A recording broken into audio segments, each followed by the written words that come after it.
Hello, my name is Katie, and in this video I'm going to demonstrate how to get a packed cell volume and total protein from a blood sample using a hematocrit tube. The first thing we need to do is get our supplies ready. Here I have some blood collected into a purple top EDTA tube.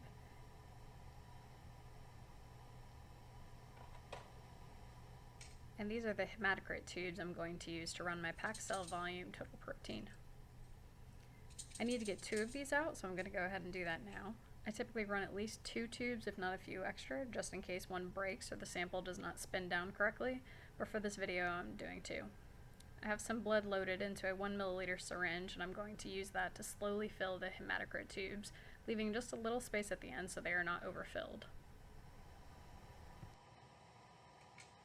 Once that is done, I use a capillary tube clay sealant tray to fill the bottom ends of the tube.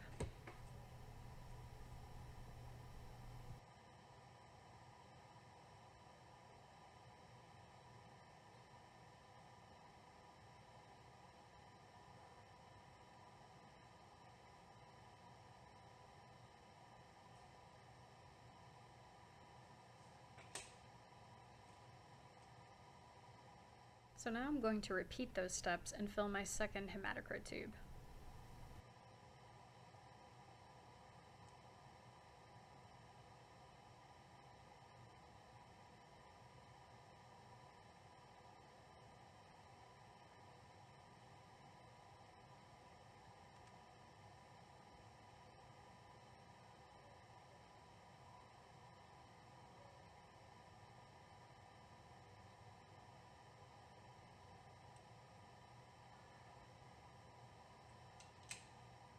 Alright, so here we have our blood sample loaded into 2 hematocrit tubes, and they are ready to spin down.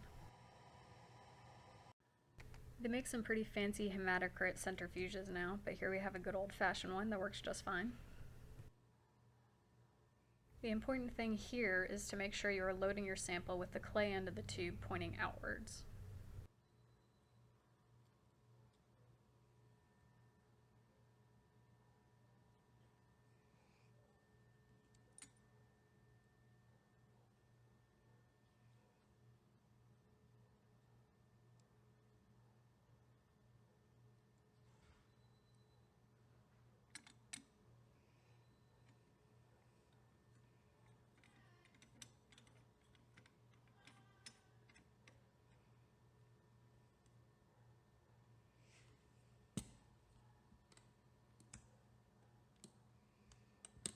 This centrifuge has an automatic shutoff timer set for 5 minutes, so I set that and let it spin down.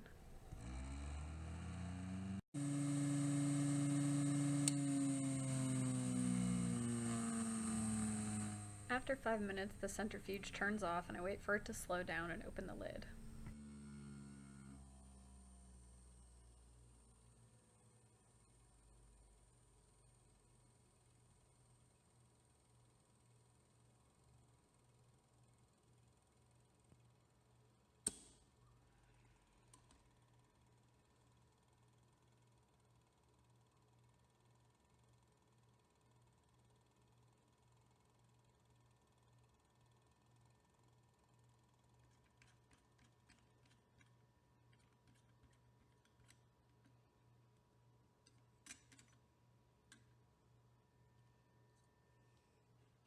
Now that we have our sample, we can take it over to our PCV reader card. As this is difficult to video and properly line up at the same time, I'm using a picture to demonstrate how to properly set your sample on the reader with the sample lined up to the top and bottom lines. Here we have a sample reading at 30%.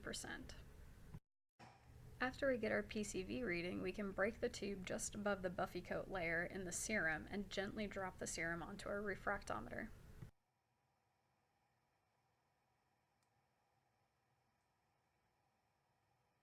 Sometimes a sample can be a little difficult to drop out, like this one is being, but it's important to not scratch the tube against the glass.